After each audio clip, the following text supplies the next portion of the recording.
Okay, so what I'd like to do for today is go to uh, your chapter.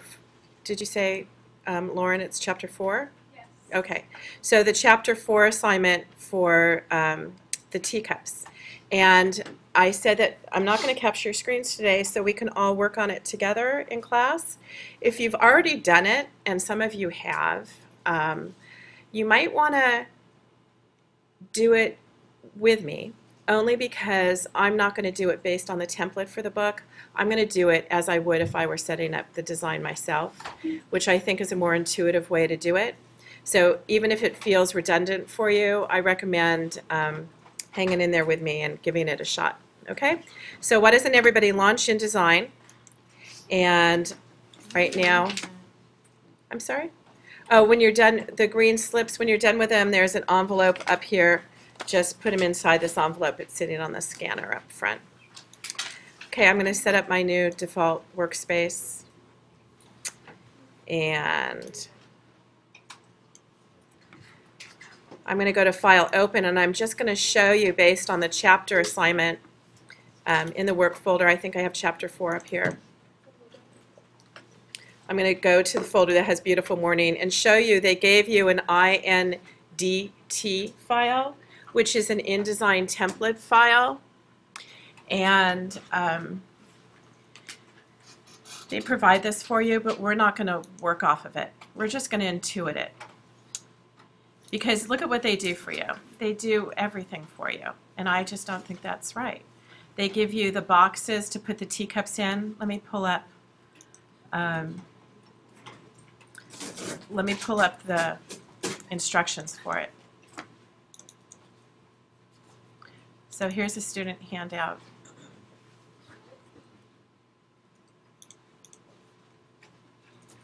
So see, this is our final result, and what I'm going to do here is I'm going to take my InDesign, my Acrobat document, my PDF file, and I'm going to move it to the right over here. And then I'm going to come over to my InDesign page, and I'm going to reduce the size of my page. And if you look, what they did is they gave you this document already, and they gave you the size of it. So if I just look at it, I've always winged this actually. It's an 8 by 10 document. And you notice one of the things they've also done is they probably give you all the swatch colors, the tan, brown swatch for the dots and so forth. And if I observe this, you notice the brown swatch is cyan, magenta, yellow, and black, and it tells you the formula, right? And that's what they give you on the template. They give you the boxes and the strokes and all that kind of stuff. And personally, when you design a document, nobody's going to hand it to you. You're going to have to start from scratch, which is why I like to work on this together. So I'm going to close up the template because I don't want to work off it. And does everybody have InDesign launched right now? Anybody we're waiting for InDesign being launched? Okay, good. All right, then let's start together. So when you go to InDesign, make sure you have two things happening for you. First off, make sure you go to InDesign Preferences, Units and Increments, and make sure that you've got inches selected because I'm going to work in inches. All right? The other thing is make sure when you look at your toolbox, whether it's in one column form or two column form, that you don't have this default, which looks like that, where that stroke is black. Make sure that you bring the stroke forward and make sure it fills with none the stroke. Otherwise, every time you draw a box, when you create any document, it's going to have a black stroke as your default. All right, everybody with me? Give me a nod. All right, thank you. All right, so for the InDesign document, like I said, I never really looked at it before. They make it 8 inches wide by 10 inches tall. But slow down here, don't click OK yet. First off, we're making only one page, so we're going to turn off facing pages. If some of you don't show the bleed at the bottom here, that would be clicking more options or fewer options in the new document box. So I suggest you always pay attention to whether there's a bleed or a slug set up. The other thing is, let's just look at this PDF file first off and just observe it. So look up here as I'm talking for a second, because you don't have to do anything yet. I want you to see how I'm going to assess this document. So when I look at this document, I do now know the page is 8 inches wide by 10 inches high. And then I'm going to start to, in my mind, make observations. So I'm observing that there's a rectangular box that's dotted with a brown line, and it sits behind everything because I can't see the dotted line here, and I can't see the dotted line on top of the teacup. So I'm thinking in terms of fronts and backs. Okay, everybody understand what I'm saying by that? How my object shapes are arranged. So to me, that dotted black box, the dotted brown box sits in the way background. And then what I also notice about it is just by my eye, not me measuring, okay? I'm looking and saying, this is an equal distance to here and to the bottom. So I'm thinking maybe this is in ½ an inch, maybe from the right, ½ an inch from the top, ½ an inch from the bottom in position. But I'm noticing that this is maybe who said 2 inches? Yeah, that's what I'm thinking too, exactly. Thinking that's about 2 inches in. And then I'm looking at my teacups and I'm thinking they're about half the distance, right? So I'm thinking they're about a ½ inch in. I'm sorry, a 1 inch in and 1 inch down. You guys kind of agree with that? Yeah. All right, that's my eyeballing of it. And then I'm looking and I'm thinking, okay, this brown box is more than 1 inch down. It's probably 1½ if I look at the relationship to that teacup. Yeah, you guys probably agree?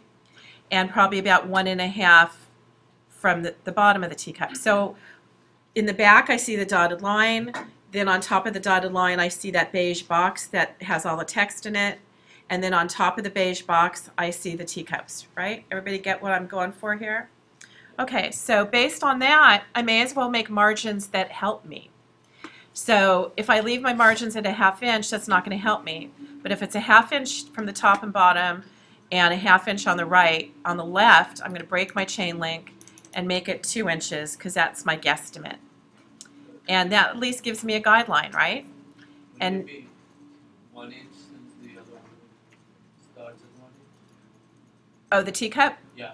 Sure. We could do that. Let's do the left at 1 inch. But I was going for the brown box. But let's do the teacup at 1 inch, sure. And let's do, and you know what? Since we're in the 1 inch mode here, from the top and bottom, let's do 1 inch from the top and bottom too, since we're going for that. So let me break this. So the only one that's going to be different, you know what? This box is probably 1 inch too. So let's set them all up at 1 inch. And we'll just pay attention to that. Okay? Everybody, this brown beige box is 1 inch. So we'll set them up like that. And we'll say, okay. And I'm going to make this smaller side by side so we can keep looking at what we're supposed to be doing here. Okay, now the first thing I honestly do, really, before I do anything else, once I've designed something and created a document, the first thing I do is I name it and I save it. I go to File, Save As. We'll call it, what do we say this is, 4B or D? B. Oops, 4. I got money on my mind. B. I was going to call it desserts, but I'll just call it 4B. Torf. Okay, and then I'm going to keep it in my artwork and resources folder, and I'm going to locate the beautiful morning folder and save it in there because that's where my links are. Okay. Bless you. What square did you make? What's For the cups, for the brown, or the... Oh, what is my margin guide? Yeah. Yeah. Well, who was it who was talking back there? Was it Marlon? Were you telling me the inches? Yeah. Okay, so he was looking at 1 inch from the teacup and 1 inch here from the teacup edge and 1 inch here from the teacup edge. All right. And then I thought we may as well probably have 1 inch here to this brown line, which is why I just made margin guides for inches. I have no idea why you're doing that. Well, I'll show you, okay? Because things snap to guides. So things snap to guides. So if you make your life easier by snapping to guides, at least build your document so it has some significance when you start it. Okay. So that being said, I may as well drag a guideline out for myself. Now, If you're not familiar with guidelines, if you drag them off the trim area, the guideline will exist beyond the trim. So if I take my guideline out right now, let's say to the 2-inch mark for that brown dotted line, and notice my guideline extends beyond the trim. If I had taken my guideline out within this 2-inch mark, notice my guideline won't extend beyond the trim. Now, I want to call attention to the fact that nothing on this document bleeds off the edge. So I didn't need to create a bleed for my document, right? Everybody understand that? All right. So I dragged a guide for myself, and I can drag a horizontal guide at the 1/2-inch mark for my brown line, and I can drag a horizontal guide at the bottom for my brown dotted line, and I can drag another vertical line at the 1/2-inch mark for my brown line. So what's going to happen right now is this. I'm going to go to a rectangle, any rectangle, doesn't matter if it has an X in it or if it's just a rectangle, and I'm going to drag from guideline to guideline. So I'm a 1/2 inch in, top, bottom, everywhere, except 2 inches in from the left. And you know, remember that XY coordinate assignment? If you look at my XY coordinates, I'm 2 inches in from the left based on my reference point, and I'm a 1/2 inch down. And now I'm going to stroke this, and I probably don't have a brown swatch in this document because I created a new one. So I'm going to make a new color swatch. I'm going to use my slider bars. I'm going to fake out some brown till I'm happy. A nice coffee brown. We'll put a little cyan in there just for kicks.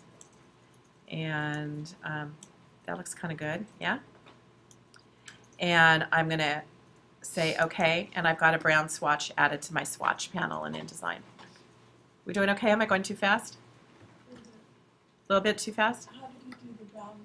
Oh, I went to new color swatch in my swatch panel.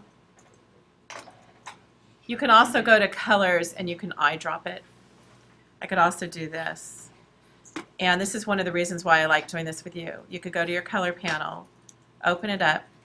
I can eyedrop what I think is going to be a brown, and I can drag my swatch from my color panel to my swatch panel, and I added it. It's pretty magenta though. It doesn't look very good. So I can change it and add a lot more yellow. And there we go. Okay. All right, so now this stroke is brown. I can increase the weight of my stroke, bless you, till it's about the thickness I think. And I did that up at the top of the formatting panel. And then I can use the pull down and select the dots. And there's 2 kinds of dots, and I don't know the difference. Japanese ones are closer. And Japanese ones are closer, says Sunny, so he's right. So we'll try that. And now I look at my document, and if I want to look at it in preview mode, I go to the bottom of my toolbox, click on preview, and I can see it without anything interfering. And I probably made mine a little beefier than theirs, so I can click back on my box, make it active, and just reduce it down so it's a little finer. So to me, I looked at it and I said it's probably about 4 points. 4 points or 5 points is fine. Okay, everybody follow that? And then all I do now, I don't have to resave, I just click save, and it writes over it and saves what I do. Every time I do something in any document, I save it, because I don't want to get caught having something crash and losing it. Okay, let me go back to view in normal mode. The other thing I want to do is this. I'm going to create now that beige box back here. And what did we decide? We decided that this is about 2 inches up from the bottom and 2 inches down and 1 inch from the right and 1 inch from the left. I think that's right. So I'm going to drag my, I have my rectangle tool active. I'm going to make my stroke nothing. Oh, oops.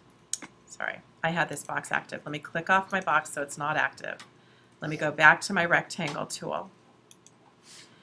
Let me go to the rectangle tool, and again, I'm going to start at about 2 inches down, and I'm going to go in about 1 inch, and I'm going to drag a rectangle 2 inches from the bottom, and this is looking too small to me, but we'll see. 2 inches from the bottom and 1 inch from the right. And yeah, it's a little too square, I think. And then I'm going to fill it with a color. I'm going to pull up my swatch panel, and I'm going to make sure my fill is active, not my stroke. I'm going to select that brown, and I'm going to tint it maybe 20%. And that's pretty good. But if you look at my rectangle, I kind of made a poor judgment about the size of this one. So I'm thinking that this starts at 1.5 inches and ends at 8.5 inches down. Everybody follow what I did? I'm going to save it. That looks closer to what I think it should be looking like. And if you want to know where it sits, again, we go to our upper left corner reference point, and I created a box. Here's where your measurements come in handy if you look up behind me. My X coordinate for my box is 1 inch, my Y coordinate for my box is 1.5, and my box is 6 inches wide by 7 inches tall. Yeah? And then I'm going to save my document, Command S. And now the next thing I'm going to do, this is, oh, you see I did this wrong. No, I think it's right. Okay, the next thing I'm going to do is this. The teacups that they probably gave you are exactly 100% the correct size to place in the document. That's what I'm guessing. So I'm going to go to my black arrow, my selection tool, click off of my active box, and I'm going to go to File, Place, and I'm going to locate the teacup. And the teacup again is in the Beautiful Morning folder right here. It's a PSD document. Everybody with me? Is it Sean back there? Is it Trevor? You with me? Okay. Am I going too fast? No, I'm good. Okay. All right, so I go to my teacup document. I select it. I click Open. My cursor loads with a teacup, and it's going to go right where Marlon decided our guides were going, which is 1 inch down and 1 inch in, and there's the teacup. Right? Here's the fun part for me. I'm going to now hold my Option key down. My teacup's active. I'm using the selection tool. Hold my Option key down, and if it's a PC, it's an Alt.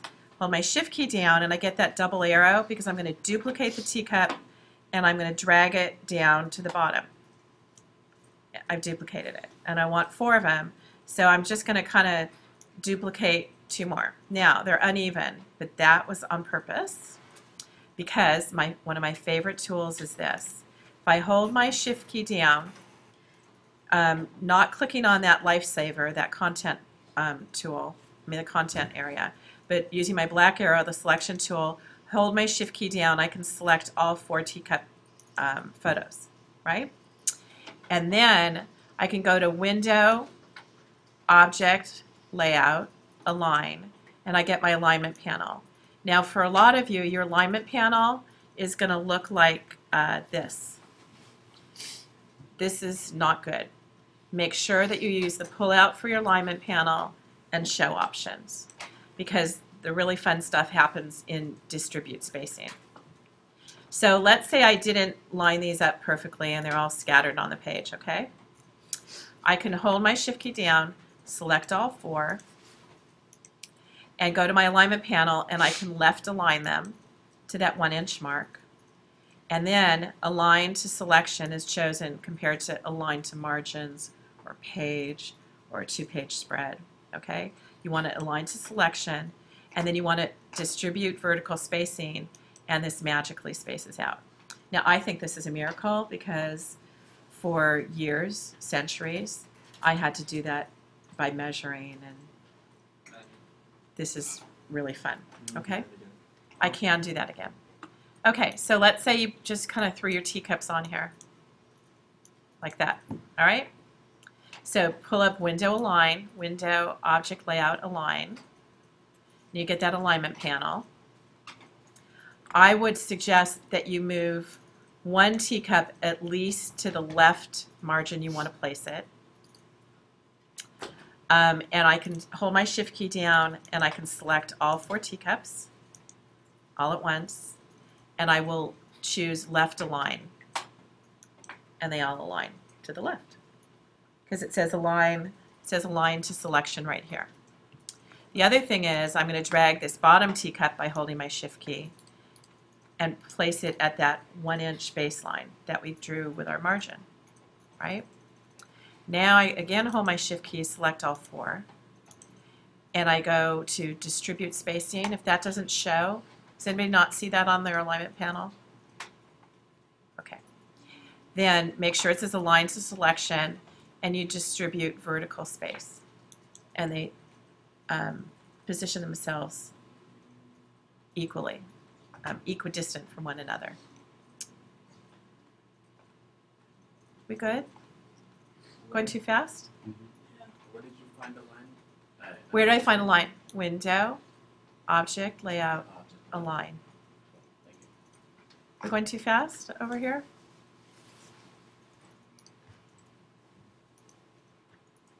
How did you insert the teacup again? How did I insert the teacup? Some of you might not have it loaded, or you might not have your CD. Is that a problem? How I inserted the teacup is this. Let me do this differently. Let me delete all those. How did I insert the teacup? I went to File, Place. I located my Chapter 4 CD, which had the teacup artwork on it. Does everybody have that in their computers? If you don't, just make a box. Like I see Robert doesn't have a CD, right? Yeah. So he's just making boxes for it. All right, so I find the folder that holds all your contents for this assignment.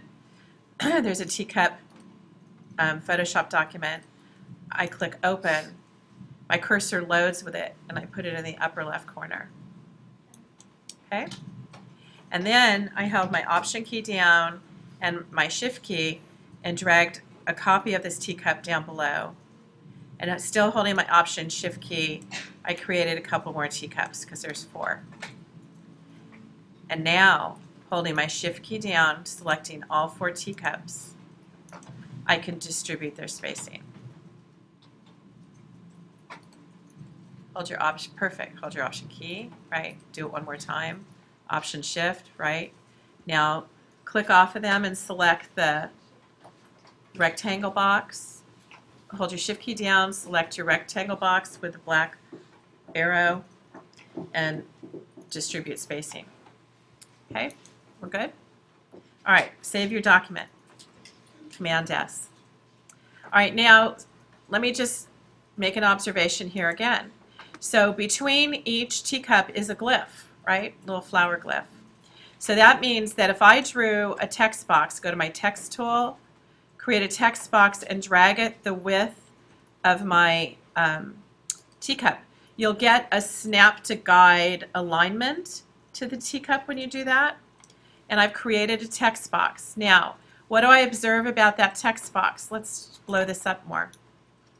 So I created a text box from here to here to here, filling up all that space between the teacup and aligning it. And now my cursor is blinking on the upper left corner. If I go to Object, Text Frame Options right now with my text box active. Actually, let me not do that now. Let me just type a glyph in there. So if I just hit any key, that's usually what I do, is I hit any key on the keyboard because I don't know what the glyph's going to look like. Then I'm going to highlight the text. I'm going to go up to the A in the upper left corner, the character formatting control. And I'm going to select, because I know this, web ornaments or some kind of ornament. So I'm going to look at what I see, and here it is, type embellishments. Because that's where I'm going to find some pretty little glyph for it.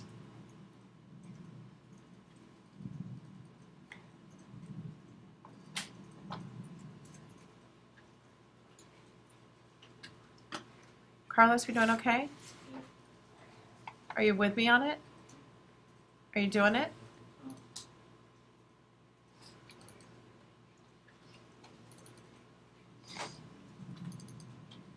Okay, so I'm going to type embellishments in that little text box, And I'm going to now go to my type panel, open my glyphs panel to find whatever embellishment I want.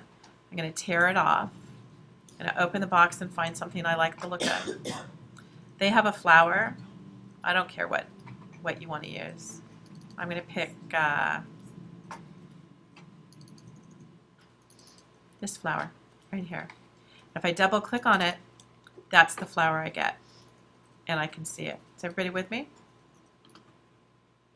Anybody need anything repeated? Okay. So now I've got this glyph in the upper left corner of this text box. So we all know that if I go to my paragraph panel, I can center it by using Align Center. And then we also know, does anybody know how to align it vertically within my text box? Does anybody remember that? Nobody? Yeah, who said that? Was that Anna? Yes. Okay. So right, so with your text box active, you go to Object Text Frame Options, which is Command B. And now I can choose to align this vertically within that text box. And I can center it. And you see how it moves to the center of the box? So my paragraph panel made it center alignment. And my Object Text Frame Options made it center vertically. Object Text Frame Options. I'll do it again. So here you go to Object Text Frame Options while your box is active and choose Vertical Justification Center. And click OK. Now if I change my view and I zoom out, so I fit the page in the window so you can all see it. Again, if I hold my Option key down since this is finished, and my Shift key to keep my alignment, constrain my alignment, I can just duplicate this box and it snaps and centers. You'll see a pink line make it center. It snaps and centers between these teacup boxes. And then I'm going to save my document again. And then, last but not least, I need to set my text. So if you don't have your CD, you'll have to typeset it. But so you might want to just put in random text. But right now, I can choose to use, I have two choices here. Here's a crossroads. So everybody listen up while I'm describing this. I can choose to place my text inside this box here and use Object Text Frame Options for my alignment, or I can make a text box. And probably the lazy side of me says I'm going to make a text box for it. But instead, I think I'm going to show you how to use this beige box as your text box. Right? What would you guys prefer? It's obvious how to make a text box. But let me show you how I'll use this for my text. So if I click on this beige box, which is now just a rectangle, and I click on it with my text tool, it then becomes a type box filled with that background color. So if I click on it, my cursor blinks. You probably can't see it, but it's blinking here. I would go to Object Text Frame Options and dictate for that beige box what my text is going to do. And if you notice, my text is probably, actually let me fill it up with some text first so you can see it. So if I put text in here, fill with placeholder text, see how it's in that beige box? Now, with my cursor loaded in here, if I go to Object Text Frame Options, watch what happens. I want to make it sit the way Beautiful Morning does in the one on the right. So I'm going to inset the spacing. I'm going to break the chain link, and I'll inset the spacing. Let me see what 2 inches looks like. It's probably too much. Oh, that's 2 inches from the top. I didn't mean to do that. I want to do 2 inches from the left. And that's not enough. So I need to inset my text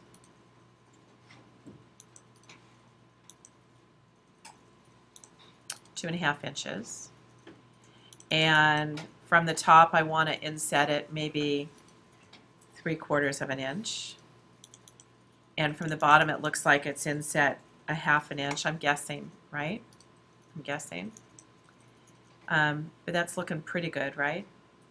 And notice it doesn't touch the right side of this frame, so on the right, I'm going to inset it maybe a 1/2 inch. So I'm going to leave that up, because if you wanted to set your text box with those measurements. So we 2 3/4 letters line up with the bottom of the first teacup. The letters line up with the bottom of the first teacup. Beautiful. You're absolutely right. It's exactly the right observation to make. So I'm just going to line them up so the top of the letters line up with the bottom of the first teacup. So that's 1 inch. Good observation. And that's what I'm saying. You know, you just start to design this. No, you're going to end up designing it on your own. You're not going to have this to look at. But this is how you would intuit your way through. Do you need me to leave this up here for a minute more? I'm going to say okay. Okay. Okay, okay. Okay. There we go. Now, this is the wrong text, obviously. So if I select all this text and delete it, notice that I can go to File, Place, and on your CD they supply you with a Word document.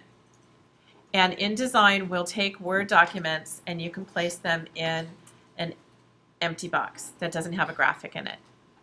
And so right now I click Text and then Doc, and my cursor is going to load with all the text, and it loads right in here for me. So I don't have to type this. And then what I'm probably going to do is I'm going to go to Type, and I want to show hidden characters because I want to know where I have. You can't see this very well, but I'm going to come over here now. I want to show where I have hard returns and don't have hard returns.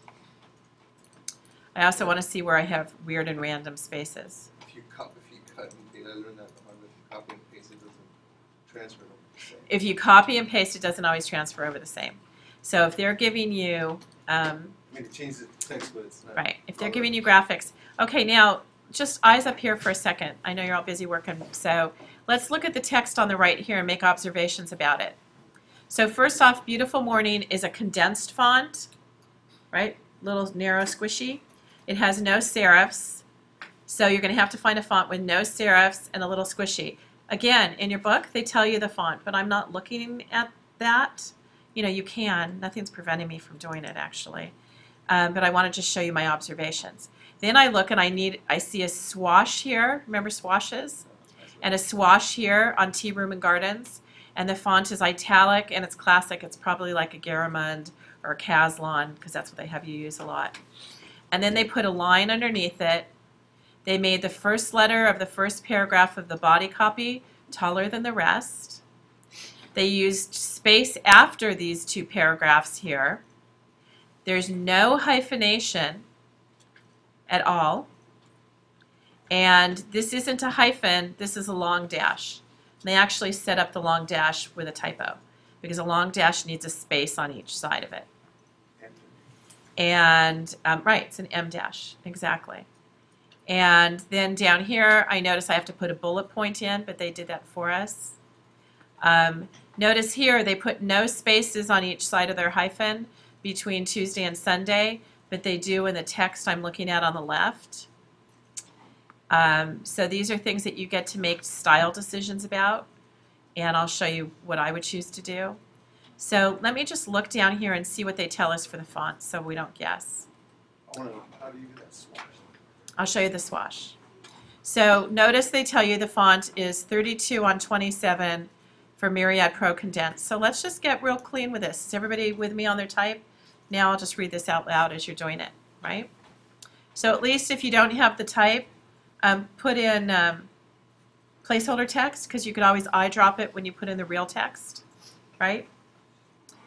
So you don't undo your stuff. So if I triple click on Beautiful Morning, I highlight the line. I go to my character control panel and I type Myriad Pro, and then it's condensed. So I'll use the pull down for condensed. Then it tells me my type size is 32 points, and it tells me my leading is 27 points, and I have my first line of type. Okay? I go to my next line of type, and Tea Room is Adobe Caslon. So I start to type Adobe Caslon in the upper left corner. And notice it says it's 22-point type on 26-point leading. And and it's Adobe Caslon Pro Italic. And then Sunny said, how do you do those swashes? Now, there's a couple ways to do it. CS5 gave me new choices in the control panel where I could just go up to this pull-out menu, go to Open Type, and go to Swashes, which is a little clunky for me, personally. That's a little clunky for me. It cost me a 0. Cost you 0, but you can go back and redo it and fix it. But for me, I'm so visual that I usually do everything through my glyphs panel. So I just go to glyphs and I look for the T, and I double click on the swash in the glyphs panel because it's easier for me. And then I'll do the same thing with the G. I'll highlight the G, I'll look for the glyph here. Are there 2 different ways to do There's always many ways to do it, and close my panel. And so now I've got my glyph. Then the next thing it tells me, it says there's space after this line of type. So I'm going to triple click my line of type, go to the paragraph panel, and my space after is right here, and increase space after it says 0.3125. So now I've got space after. And then it tells me what my rule below is. So I'm going to click on this line again. I'm going to go to type, and I'm going to go to, do you guys see paragraph rules in front of me? I don't see it. We'll just go to paragraph here, open the paragraph panel. Am I going too fast? And then go down in the paragraph panel to paragraph rules, and I get this dialog box come up. And it tells me that I want a rule below, turn the rule on, make the rule a ½ point, that's what they want. And the rule is the color of the text, black. And then it says the offset of the rule is 1/8 of an inch. Now, personally, I don't think the rule looks very good. And they don't tell you to do this. Oh, no, they do tell you to do this. They want the rule, not the width of the column, but the width of the text. And watch how it's not the line length or the column length width, but it's the width of the S in gardens. Okay, and then I just say okay. And again, Command S, save your document. Then the next thing I look at here is this body copy. If I highlight everything that's body copy using my text tool, so everything down to here, I go back to my character formatting panel, I double click, it's Adobe Caslon Pro, which fills into the box, and it's regular, and it's 14 points, so I'm going to triple click here, 14 point, and it says it's on 20-point leading. Triple click in the leading box, set leading at 20 point. Then it also says space after. Go to my paragraph panel, add space after of 0.1875. And it says something else which is really useful. Turn on balance ragged lines. And how you do that, it's that pull-out thing again, Sunny, out here, balance ragged lines. You can also do that by going to Window, type Paragraph Panel, right? And you can use this pull-out, same thing, balance ragged lines. And notice it made the lines ragged, but look what it did. It gave me hyphens. Never, especially in short line lengths, unless you're doing like a textbook, never leave hyphenation on, I think. You know, just try and control it whenever you can. So you just go up here if your paragraph panel is up and uncheck hyphen, and hyphenation goes away. So who had a question there? Was that you, Ben? No? Question? Who's behind you, Ben? I just stretched. Oh, you stretched. Okay. Okay. Sorry, it's so dark in here I can hardly see from up here. All right, then the only other thing I notice here is that this little hyphen is right here. They call attention to it. It's an M dash. So highlight the hyphen, go to Type, go to Insert Special Character, go to hyphens and dashes, go to M dash, and that's how you put in an M dash. I'll tell you the shortcut key for it also. Another way to do the M dash is Option, Shift, and hit the hyphen bar, and you get an M dash out of it. Now, I don't like M dashes without spacing on each side of it, so I would add a little letter space right there where my cursor is blinking there, and put my cursor in front of it, and I'd add a space there because I think it looks nicer. And Command S, save your document. Everybody good? We good? We're doing all right? All right, then the only other thing we have really left here, let's just kind of zoom out so we see how we look. We're looking pretty good, right? The only other thing I would do now is my bottom line, which are these two lines here. And it says in your character panel, make them Myriad Pro condensed. So here's Myriad Pro. We go up to condensed. It says 15-point type. It says 17-point leading. And then it says create space before. So let me go to the paragraph tool, add space before of 1/8 of an inch. And it says, this is what it does say, use the soft return between the two lines. So let me zoom in here for you. So notice there's a hard return right there, which creates a bigger line spacing between these two lines. So what I will do is highlight this paragraph and hit a Shift return, which gives me a soft return, and then delete, forward delete on keyboard the space bar. I mean the paragraph return. And then for a final moment, what I suggest you do on the whole set of text is go to Edit, select all the text. And up in your paragraph panel, in your character panel, choose your kerning from metric to optical, which is more elegant. It's how the fonts are supposed to nest with one another. Remember we talked about that when we talked about kerning, and everything kind of shifts how it should shift. Oh, we have one more thing that I overlooked, which is this little hyphen right here.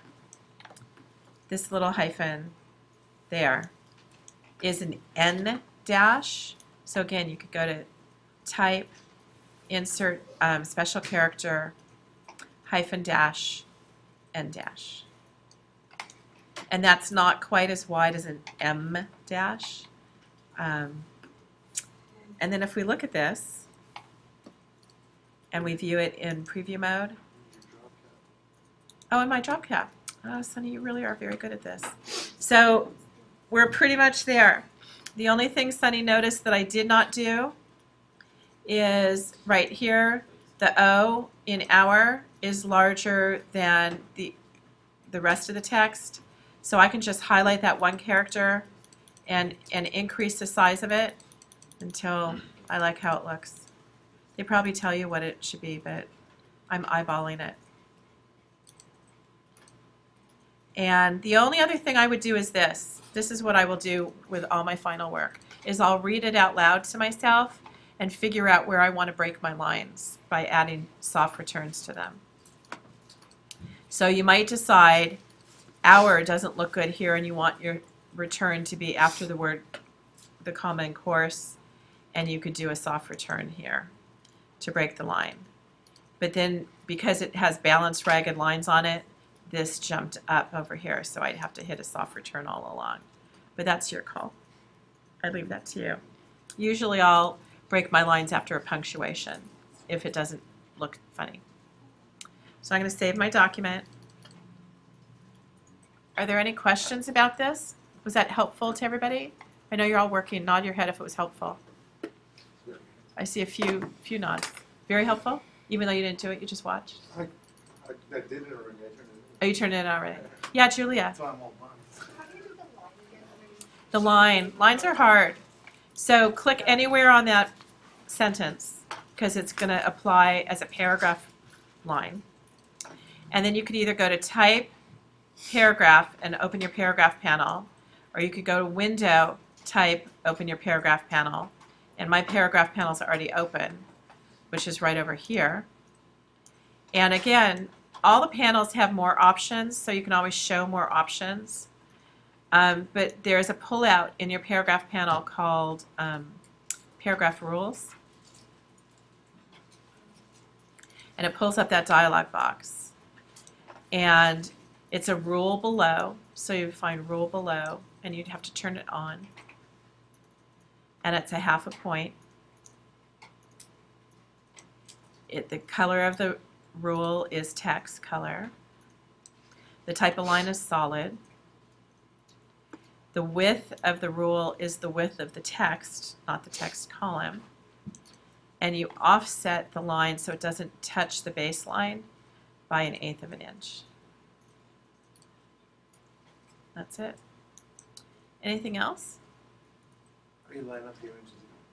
How do you line up the images I again? don't have to select them all. Okay, so if my images are over here, right, I can select them by holding my Shift key down, selecting just those. And I want my alignment panel, so I would go to Window, Object Layout, Align. Close that guy. These are all active, and I go to Left, Align them. Then you split. And then I distribute the spacing between them vertically. Neato, right? Yes. And I save it.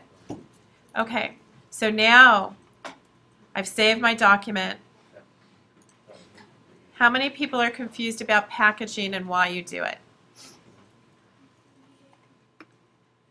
How many people are listening? Okay, okay, that's good. I feel better now.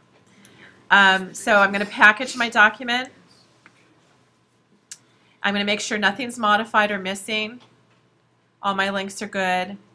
Here's something that's a key, actually, we haven't talked about before. When you package, it's going to tell you if you have any graphics that are set up in RGB mode. RGB mode means red, green, blue, and that's what you'd use for the web and not for printing. So if I were sending this to a print shop, I want to make sure I have 0 RGB. If I am setting it up for the web, no problem. But if it's for offset printing, I cannot have an RGB document. I cannot have a red, green, blue. It needs to be cyan, magenta, yellow, and black, which we'll learn more about this semester. So I'm going to package it. I don't need instructions. I'm going to keep it again in that folder so I know where to locate my package, right? I'll put it in here. Beautiful morning. And make sure it copies my links and my fonts. I won't steal the fonts. I've packaged it. And now, finally, I'm going to go to Adobe PDF Preset, High Quality Print, and I'm going to go to my package folder right there. So pay attention to where you locate things. I'm going to save this. I have no bleeds for this document, so I don't really need crop marks. But if I were sending it to a printer, I would always, and you're not going to get graded down for this, matter of fact, I would prefer you do it, always select marks and bleeds, all printers marks, and document bleed settings. We didn't set up a bleed because nothing bleeds, but always select that, and you export it, and here it is. Here's my final document. Let's see how I look side by side. Not too shabby, right? Yeah. My dots are different, and that's because they made their own dots, so I don't know how they created theirs. But everything looks pretty good, I'm thinking. The only difference I see right now when I look at this is the directions are on 4 lines, and my directions are on 3 lines. And I'd probably break it to say, right here, I'll show you what I'd probably do. For this one, it has balanced ragged lines, right? Let me go to the paragraph panel and turn that off for here. undo it. To undo it, you uncheck it. And so I would read this out loud. I say, find us at the corner of, put my cursor in front of it, and hit a shift return. Haverdale and Evanston Avenue, comma, put my cursor in front of N, hit a shift return in the heart of downtown Houston. I'd probably break it like that because it reads better. And save my document. Okay, was that useful for everybody? All right, I'm going to pause